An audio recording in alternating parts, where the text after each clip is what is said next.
Welcome to the Value Meta, where we make a deck you could play right now in Pioneer with a brand new Arena account. So, this is Dimir Flash. What does this deck do? Well, it doesn't play a single spell on your turn. It plays all your spells on your opponent's turns. That's an oversimplification of the deck, but if you like to land go, this is a great deck for you. It's also kind of a hybrid. It is semi-tribal, semi-mill, and we'll go over it as we go. But every card in this deck basically is instant speed and can be played on an opponent's turn. So starting with our Mythics, we have 4 Mythics here to show off. We have 2 copies of Brazen Borrower, a Kaito, the Bane of Nightmares, and a Wan Shitong Librarian. Now, this is just a sprinkling. It probably should be 4 copies of Brazen Borrower if you want to build this list. I wanted to try a couple of other cards. Kaito was pretty interesting. Wan Shitong was good, but I very rarely got him out and got him doing anything. But Brazen Borrower definitely worked and fits the sub-theme of rogues. So, Brazen Borrower is an adventure card with Petty Theft on one side, which bounces an online permanent an opponent controls, and it's a flash 3/1 flyer on the other side. Obviously we can ninjutsu in Kaito if you know it from standard, and also there's Wan Shitong, which is a draw spell but also a flash flying threat. Now moving into our rares, we have more of the actual rogue theme, but we'll start with Urtai Resurrected. There's 2 of him. He's a 4 mana legendary with flash, and when he enters we choose one. We could kill a creature or counter a spell or activate or triggered ability. The opponent of that controls that, then draws a card. He's a 3/2 flash creature that fits our themes. Then we have Sliver Wisp, and this card is absolutely insane. So it is a 3 mana 3/2 with flash, and whenever we cast a spell that has flash, we draw a card and each opponent loses a life. If you get multiple of these out, it feels absolutely insane because every card in our deck will draw us a card. Finally, we have a Thief's Guild Enforcer. It is a 1 mana 1/1 with flash, and when it enters or another rogue enters, each opponent will mill 2 cards.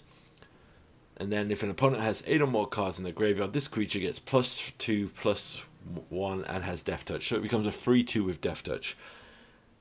There is a slight mill sub-theme in the deck, but 8 cards is the magic number we want to get. And you'll see also why as we go into our uncommons. There's a lot of uncommons in this deck, so we'll start with the uncommon creatures. The Soaring Fort Thief is a 1/3 flyer that if an opponent has 8 or more cards in graveyard, all our rogues will get +1/+0. And whenever a rogue attacks, they mill 2 cards. Brineborn Cutthroat is a 2 mana flash creature that grows a +1/+1 counter whenever we cast a spell on an opponent's turn, which ideally will be every turn with these creatures.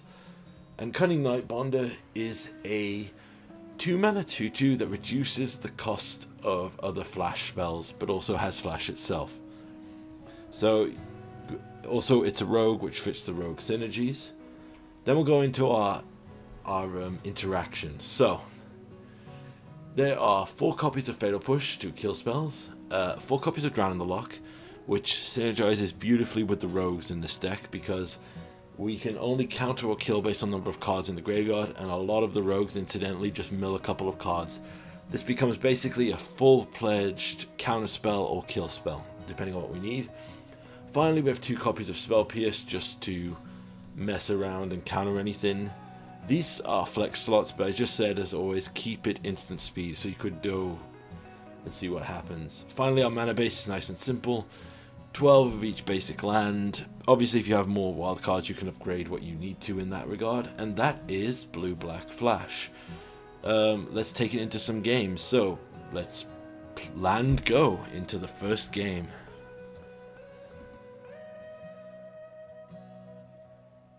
Match 1 with our Blue-Black Flash deck. This opening 7 is actually perfect. We can go we don't have interaction, but we do have instant speed spells. We have Thief's Guild, into Soaring Fort Thief, into Flicker Wisp, and our opponent mulliganed, which is a very good showing. Alright, there's a mountain, so it could be a burn or an aggro deck. There's Rest by a Verge. There's an Artist Talent. So this is either Phoenix or is it Prowess? And we mill, and it is basically the lesson deck. So this is actually great now because there's 2 spells in their graveyard, so Drown in the Lock basically could counter any 2-drop they want to play here. Ideally, it's going to be the, oh, what's it called? No, we're not going to counter Storm Chasers, we'll let them have that. We want them to keep putting cards in their graveyard here. The Accumulate Wisdom, that's the one we want to counter. They play a Grand Grand. We're okay letting them have a Grand Grand. In the end step, since they owned an out, we'll flash in another Fort Thief, mill 2. There goes another copy of Accumulate Wisdom. So we'll go to combat and we'll attack with the Thief here. We'll mill 2, but we still need 1 more card to get the Thief Guild Enforcer pumped up. We gotta hold this Drown in the Lock probably for something very scary. That is a scary card, so I'm going to use a counter spell on that immediately. Counter the Accumulate Wisdom so they don't draw free. Now our Thief's Guild is pumped up. They discard a VV, which is very scary. There's a Torch to Tower to take out our Thief's Guild Enforcer. So they have no cards in hand. They draw and discard. We play another land here. And right, yeah, we're going to mill with the Fort Thief and hit.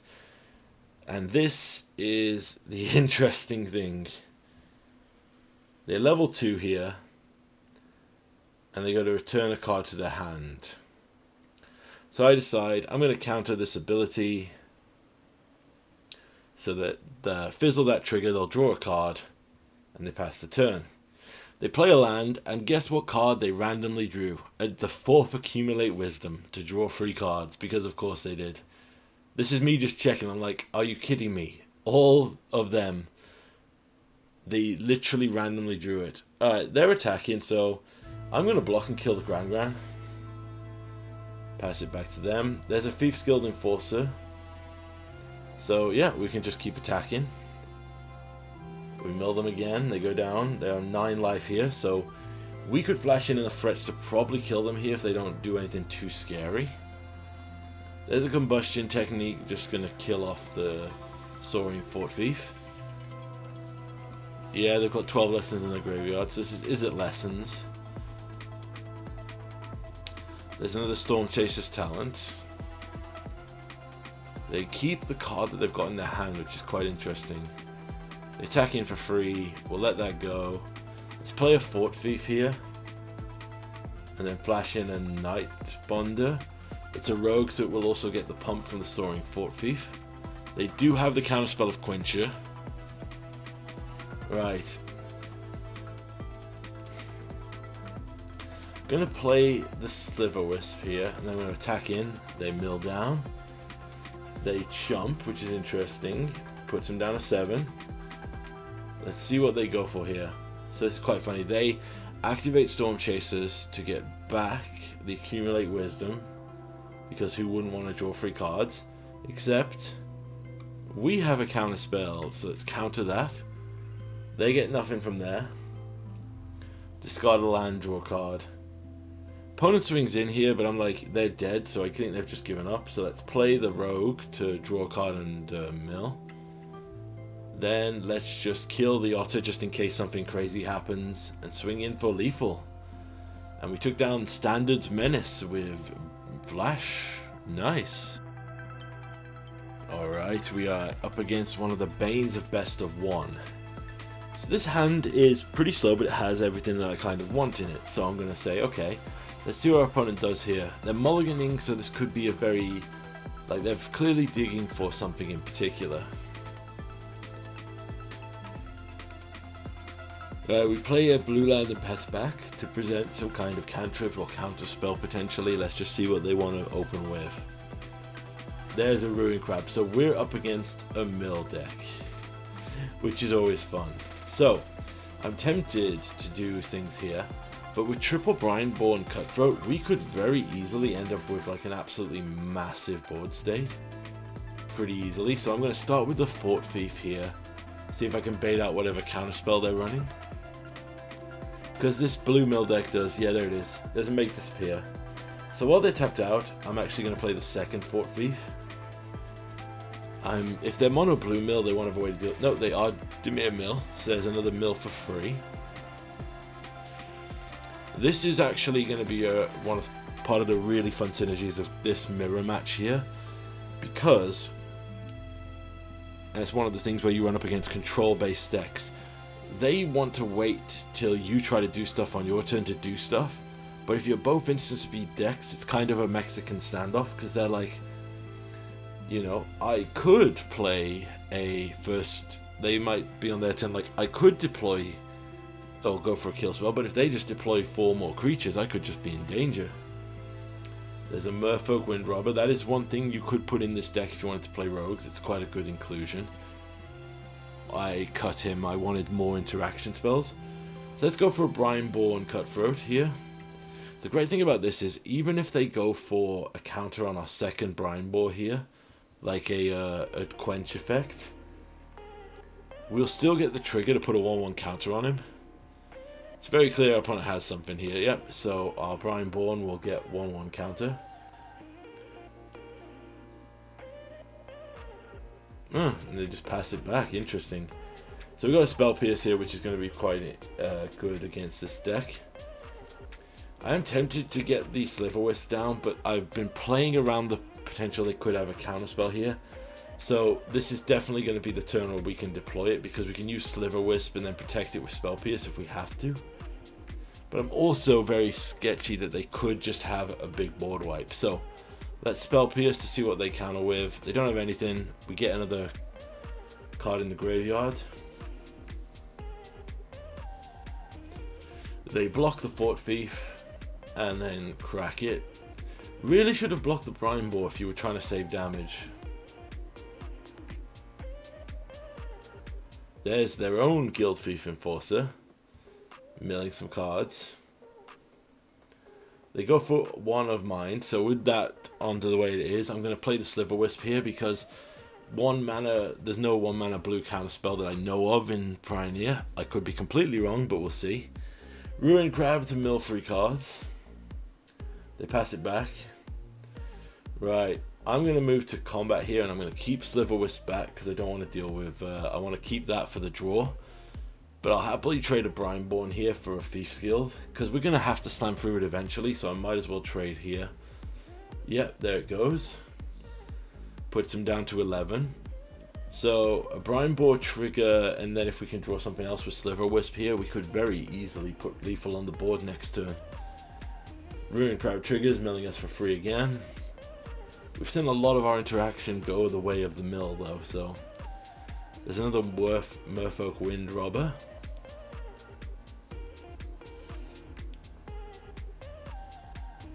There's the second Ruin Crab. I think they're in chump territory though with those, particularly if this resolves, so let's try the Brineborn Cutthroat. Okay, good. Draw. Oh, another rogue, that's another good one. That's another spell for the Brineborn. We're going to pass back because our opponent's holding the game up here. They could sack the Merfolk Wind Robber, which is what could be causing the slowdown here. We get a Fatal Push. Even though that doesn't have Flash for Sliverwisp, it is another card that triggers for the Brineborn. So I'm going to use it on one of these mill crabs before they get to do it again. I love the irony that the control mill deck is slow playing because they're annoyed that we're outplaying them. It's like, I am the mill deck now. Brazen Borrower here is pretty interesting. I could bounce one of their blockers here. But at the same time, I'm like, you know what? It's instant speed. Let's play it like it's instant. We'll attack, mill 2. 2 more lands go. And if they don't block here protectively, they are just dead. Yeah, they are just dead to the current attack if they don't block. They just give up. They kept the crab to the end. Game 2 here. Oh, and this one was quite interesting. Our opponent was playing a pump spell deck, but I think they just got very unlucky with finding like the kill spells. So what we do is we standard pass go. On turn 3 they play a goblin, so I'm thinking this could be a goblin deck. I'm going to get the Brineborn down first because I want to set up for a Sliverwisp. I'm not going to offer the trade here because, like I said, I'm not sure what our opponent is playing. They play a Kazandu Mammoth. So what they're trying to do, I think, with this deck is set up it's basically a big power deck. They want to go for a big alpha swing here. So let's get the Sliverwisp down, and we can hold up an Urtai or a Cunning Nightbonder or Sliverwisp, whatever we need here. Kazandu Mammoth. They go to combat here, and it's interesting. Second main phase. They double the stuff, so I'm just going to Spell Pierce it to just get another spell out. Play a Cunning Nightbonder to get more, draw a card. Everything goes cheaper. We only have the one blue here. I'm not going to attack yet because I think this deck is trying to gain an alpha strike, like a pump, double strike trample and kill us. So there's an Evolving Wilds cracking it. The Mammoth gets up to 7. At any point we could flash in Urtai Resurrected and kill it. They go up to 7. Fastwood Surge, okay. If they don't do anything superly threatening here, like if they swing in, I might be tempted just to... They don't swing in. I'm so confused at what this deck is doing here. So I'm like, fine, we'll just play another Sliverwisp here to draw a card and gain life. Then we'll Fatal Push the Goblin so they don't have a blocker. Draw a card. There's a second blue, which is great for us. I'm going to play the Fort Thief at instant speed, sorcery speed here to just draw some cards. Nice. Attack in with a 7/6. We could probably kill him with just Sliverwisp triggers at the moment. I think our opponent was hoping they could sneak one through here. Alright, yeah, there's a card, no. And there's a doubling power effect. But they don't attack in. I'm so confused as to what they're doing. Right, let's just go for this. So, Sliverwisp, draw 2 cards. Urtai Resurrected. Let's just destroy the Mammoth, because whatever they're trying to do with that is scary. We have a ton of creatures here. Let's play the Nightbonder, see what we draw. Draw 2, kill them for 2. We're going to Brine for Cutthroat, draw 2 more cards. We get a Kaito, that's interesting. We could actually use Kaito here. Let's mill 2. They're a landfall aggro deck, so it didn't come together for them from the look of it. It's nice of them to let us ninjutsu. This is a nice synergy I show here with Kaito where we can get back Urtai to use him again. But sadly, it didn't come together for our opponent.